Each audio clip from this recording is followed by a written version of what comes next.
Hello and welcome to the round one review for BBL SuperCoach 23 and 4. And how about those Aussies, eh? 238 for 2 so far. I don't think it's the tea break yet. Can't be too long now. And Davey Warner, another century. I think they said on the commentary that it was his 30th, or I think he's had over 30 centuries in his career. So, yeah, massive kudos to him under a lot of adversity too. So to come out day one and just go bang. Yeah, huge raps on him, but I'm not a massive fan of the Toyota jump. Yeah, I don't know if that's an unpopular opinion, but I always find myself sort of half cheering for him when he hits the century because it's a great effort. But then as soon as that jump comes out, I just go, oh my jeez, I'm like cringing thinking about it. Yeah, nothing against him there, but don't rate it. Not my top five celebrations, that's for sure. But yeah, the Aussies really putting their foot down early against Pakistan, who are really struggling. A lot of it looks like medium pace bowlers, like their fast bowlers are sort of averaging around 128, 130 kilometers an hour, which is not ideal. It's not Mitchell Stark, Pat Cummins territory, is it? So yeah, I think they're going to struggle, Pakistan, if I'm being honest. So yeah, the Aussies really just put their foot down. So it's good to see early. I've been tuning in and out of it today at work, listening to it in my headphones, which has been good. But yeah, it's good to see us out of the blocks early. And another wicket's fallen, so I think Smith might have gone. So yeah, obviously the game's still going. So yeah, not quite tea break. I forget that it's over in WA, so it's going to finish a bit later than it will in Eastern Standard Times. But yeah, good stuff there. Before I get into the review, I've got to have a quick rant. I have to. It's been on my mind for a little bit. So, this week, I have seen enough. I have absolutely seen enough. This is the last straw. I'm jumping off at Stars BBL. Bloody so pathetic for so long. They have been putrid. Now, I'm going to sit back and say that I was never a massive team supporter. Like I never really had a BBL team. But if you'd asked me who I went for, I would have said, oh yeah, I'm a casual supporter for the Stars. But I can't really figure out why. I guess because I'm a Victorian, you got to go for someone, and I like Maxwell and Zampa, Clark, Ralph. Like these guys have been massive. I'm massive fans of those guys. So I don't know. I guess they've sort of just been a bit of a casual team, but I actually am falling off them. I'm off them. I saw two of the worst innings ever. I reckon they were like 9 for 100 when they went out last night against the Scorchers, which was just so pathetic. I feel like I summed it up to a T. They are an embarrassment of an organisation, and that might be a bit harsh, but yeah, if there are Star supporters out there that would be a lot more passionate than I am, I can sort of take them or leave them. At the moment, I'm sort of choosing to leave them, and I'm thinking I've got a new team, I reckon, and this is a bit controversial because you don't usually change teams. It's not really what you do, but I wouldn't really call the Stars my team. They're just someone that I suppose picked and just sort of watched on casually. It wasn't a deal breaker, that's for sure. But I reckon I'm with Hones here. Welcome to the Gauge. So I think I'm more of a Renegades fan. Like I asked myself, if the Stars and Renegades were playing at the MCG on a Friday night and it was blockbuster crowd, who would I go for? I think I'd be going for the Renegades because, well, for starters, Adam Zampa's there. He's probably one of my favourite players. Clark, who I really like as well. The Pom, he's good. He's not everyone's favourite player, but I don't mind him. I think he's a bit of a gun and seems like a ripper bloke as well. Saw a video on Kay McDonald's channel of a bit of an interview with him and a bit of a chat, and he just seems like a really cruisy bloke. So yeah, there's a lot of Renegades players that I like, and Will Sutherland, he's a gun. We'll get to him later on in the review, but yeah, mini rant on the Stars. I'm just over him. I'm so bloody over him that I'm gonna unfollow him, and they can get stuffed. I'm sick of him, and I'm going to jump on the Renegades. Not every day I do this. I never really change teams, but I guess, can you really call it changing teams when you're never really too hot on them? I don't know why they're not coming up. But yeah, I like the Renegades a lot better. And if I was to go to a cricket game, I'd rather watch them play. At least they're competitive. At least they're doing great things. Their list looks really good this year, and I'm bloody frothing what they're doing. So yeah, I'm gonna go for the Renegades. Roast me in the comments if you will. All the Stars supporters, come at me, but can you blame me? Because far out, they're pathetic. But yeah, we won't ramble on a whole lot more about that. But I just had to get that mini rant out of the way, and yeah, jumping on the Renegades from the get go. So yeah, happy with them. But I'm still a bit of a casual supporter. But I think I'll enjoy cricket a bit more if my team's winning, because the Stars, well, they haven't won a title, and it bloody shows. So Supercoach, all in all, pretty solid. A few things didn't go my way, but we'll get to that. So 1,075 in the top 14% rank, 6.9k overall, and load up on players with their double and triple, they say. Well, I think 2 of the games got rained out. The first time, I don't know if it's the first time in BBL history, but definitely the first time since I've been following and playing the game, have we seen a triple header. So load up on heat players, if you will. Just load up, grab as many heat players as you can. Logical. The second game that they play gets rained out. So they don't even get a proper crack at it. And then the Scorchers are just as bad, if not worse, because, well, they called it early. I had the captain on Hardy, who was on 20. At least he got 20 runs. At least he saw it early, because they called that match off on Sunday night. They got rid of it because of the dangerous wicket, so they say, which was a bit controversial, if I'm honest. But yeah, just a crazy term of events. And then last night's game, there was plenty of speculation whether that would have gone through. So could you imagine that last night's game gets called off? So the Scorchers have a double, but they play a quarter of a game, if that.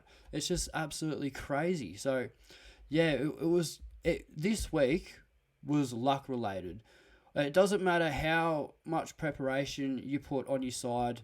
And let me tell you, I put in plenty. I could not stop tinkering around with my team before round 1, and I couldn't even make it.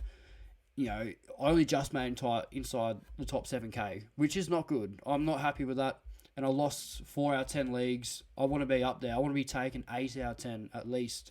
I'm really competitive with my BBL SuperCoach in particular. So not great. But look, we'll get stuck into the team, and I'll show you where things took a turn for the worst.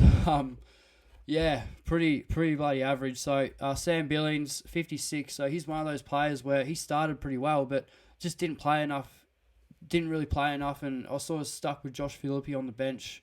I'm not really sure how that happened. I had loopholes going on, and yeah, that's going to be changed ASAP. So that your bleed points there, considering he's so highly owned on field in particular. And the batsmen were pretty average too. Like Curran and Munro, superb. But Munro's 190 doesn't really mean anything unless you chuck the VC on him. And he was the second VC choice. And clearly I chose the wrong choice. It didn't really work out. But we're going to hold him nonetheless, because he's going to make a lot of money regardless of the fact that he plays for the Heat, who do have a bye coming up. But does play this week, which is the most important thing. Maxwell has a bye.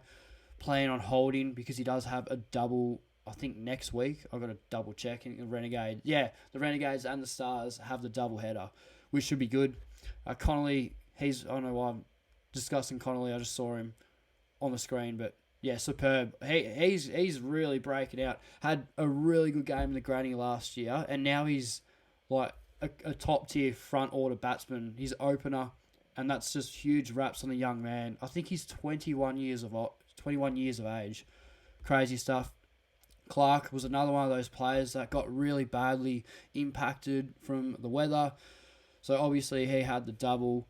Didn't do a whole lot against the Sixers. Had the second chance and then rained out down at Geelong. Yeah, not good for the Renegades players. I can't remember if he batted or not. I think he may have and gone out really early. I can't remember. Big Paul Walter. He's a big lanky lad, isn't he? But yeah, I think he's going to be a bit of a cult hero. Love watching him play. Nice little all-rounder. Good pod too. He's got a lot to do with why we had a not too bad of a rank, because well he is sort of around 12% ownership. So, yeah, to ton up and be that low owned is fine. So, yeah, could be worse in the batting.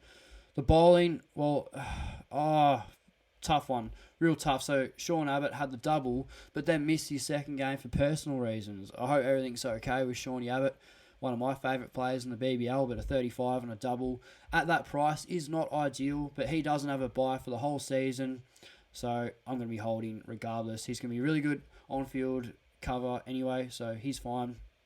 Nessa was solid, but he's going to go. Hardy I'm taking 85. It didn't look like it was going to be good. That game, as I said, that game that got rained out in Geelong, he's lucky that he got the 20 or 30 runs, and then they called it. So, yeah, you count your stars. If the Scorchers bat first up, it's sort of curtains. So, yeah, that's fine for me. Zampa was solid.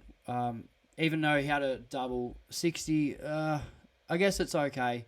He's highly owned anyway, so it's all good. Kuhneman's 119 was superb, so we took that for the loophole here. So, yeah, not the best start, but I'm hoping to bounce back, and these are going to be my trades. So, Billings, he's going to go, I think. Done whatever. Nessa's going to go, Hardy and Kuhneman. Something's got to give, and, yeah, the Heat players have a bye coming up. So, yeah, Munro's the only one that I'm going to be holding. Now, I don't want to bench Philippi or Clark. However, the obvious thing to do would be to hold Philippi and trade out Clark, but he has a double next week, so that's sort of pointless. So what we're going to do is something that I should have done in the first place. Now, he didn't play, I get that, but I need to utilise the loophole. And this could be a sort of plain loophole where you pick someone that you can utilise short term and hopefully becomes an on-field option if the Scorchers have another double. Not that I'd probably want to do that, but I need that DPP. I need to be able to get a wicket keeper like Philippi from the batting into the wicket keeper if I need to, and I don't have that DPP rookie-wise. So, yeah, I think he's going to be the perfect little sneaky bench option. I probably won't use him for the whole year, but that DPP is critical. Next one here. So, I was going to start him. I promise. I backed out. I did pull the pin on Twitter. I thought, you know what? Yeah, I can't remember what happened. I think I picked Connolly over him instead, which wasn't a bad call, but he has a double coming up, and I think he's a really good on-field option. Talk about breakout players. He just looks like he's breaking out. His form has been unbelievable before BBL, and he's just coming into his own. So I'm really happy to own him, and yeah, he's going to be a great field option, particularly next week. Probably going to run a loophole between he and Connolly. We'll see, because we do have Maxwell. Maxwell's obviously got his bye, so I think, yeah, Fraser McGurk and Connolly loophole sounds ideal. Chuck the emergency on Connolly, who plays first, and then just see what happens. So, yeah, happy with Fraser McGurk. And then this one is, like Shelling Peas, Matt Short. I was always going to do this. I don't believe in paying up $244K for a player who didn't even play. Not his fault, obviously, but what could have he done anyway? I think maybe he would have scored anywhere from 50 to 100, which would have been a great score, but still with a double of that price, is it worth it? I'm not quite sure. And the next bloke, he's sitting right there in front of me, probably one of my new favourite players at the moment. Now, the reason I like Will Sutherland is he's an aggressive bowler. He's dangerous. He's super dangerous. But then he's in the mid-order, and you want him on strike. It was late in the game, and look, if he wasn't in the side, the Renegades wouldn't have even got close to the Sixers. They didn't win the game, obviously, but he was a massive reason to why they got really close. And even late in the game, around the 17th, 18th over, 19th or 20th, you wanted him on strike, but you just couldn't get on strike. You wonder if they had him on strike more often, would have they had won the game? Look, probably not, but yeah, he was really, really dominant in all areas. Perfect all-rounder. Could be last year's Aaron Hardy, dare I say it. Just that guy who can come in around 4 or 5, have a cheeky bat, but then bowl his 4 overs. Critical in the T20 format. So he's going to be a really nice all-rounder for us. Now, captains for this week, I think it's the easiest VC in the world, but you get a VC Matt Short. Plays first up against the Sydney Thunder, I want to say. So that one is a no-brainer. But who I fall back on, I'm not quite sure. Probably, well, does Shawnee Abbott come back in? He's super consistent, so he's someone that I'd look to sort of captain if the Short one, the VC fell through. But I'm not really sure. Don't know what's happening here, by the way. Computer's just cooking it. You get that. But yeah, I'm happy with these trades. Only 2 strikers players. Maybe a bit unders, if I'm honest. But they do have a bye next week, so you want to tread lightly with them. I think as long as you got Matt Short, you're all good. I've got loopholes running left, right, and centre. So yeah, I got Connolly, Fraser, McGurk in the batting via Maxwell. And then I'll have, Sanger and probably Walter via Chaudhary. So that'll work itself out. We'll suss that out later on anyway. If I do make other plans for my trades, make sure you check out my Twitter. So give myself a mini plug here on Twitter. But this is where all the... Well, I was going to say this is where all the magic happens. Barely. But this is where all the updates happen. So if there's anything in my team that's going to change, I'll post pretty regularly on here. A lot of it's just shit posting, I'll be honest. But any sort of update in my side will be up here. I do polls and, Southern was a bad miss. Kudos to everyone that jumped on. Time to change teams. That was after the Stars' first game. And, the second game was a straw that broke the camel's back. But, this is the sort of stuff that I'll do. So, if there are any late changes in my team that I'm going to do, it'll look a lot like this. So, I'll reveal it like that. So, everyone on Twitter is updated. Make sure you give me a follow. So, I appreciate that. Well, hopefully everyone had a really good week and done at least better than me anyway. But I'm pretty confident that we can bounce